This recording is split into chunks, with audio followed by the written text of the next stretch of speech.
নমস্কার, আপনাদের সঙ্গে হিলি নিউজ বাংলায় আমি মৌমিতা। এই মুহূর্তে বিশেষ খবরে চোখ রাখবো। শিলিগুড়ি জলপাইগুড়ি জাতীয় সড়কে সরকারি বাসের পেছনের বাইকের ধাক্কা, গুরুতর আহত দুই আরোহী। একজনের অবস্থা বেশ আশঙ্কাজনক। সরকারি বাসের পেছনে বাইকের ধাক্কা, গুরুতর আহত বাইকের দুই আরোহী। বৃহস্পতিবার সকালে দুর্ঘটনাটি ঘটেছে শিলিগুড়ি জলপাইগুড়ি জাতীয় সড়কে রাজগঞ্জের বলাইগছে।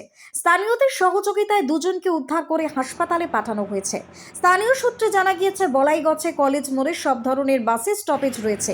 আজ সকালে শিলিগুড়ির থেকে জলপাইগুড়ি অভিমুখী একটি সরকারি বাস কলেজ মোড়ে দাঁড়ায়।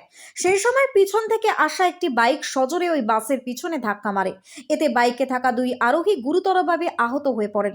তার মধ্যে একজনের অবস্থা বেশ আশঙ্কাজনক। খবর পেতে ঘটনাস্থলে ছুটে আসে রাজগঞ্জ থানার পুলিশ। দুজনকে উদ্ধার করে উত্তরবঙ্গ মেডিকেল কলেজ ও হাসপাতালে পাঠানো হয়েছে। তাদের এখনো অবধি কিন্তু পরিচয় পাওয়া যায়নি। তবে বাইকের নম্বর WB74AS6251।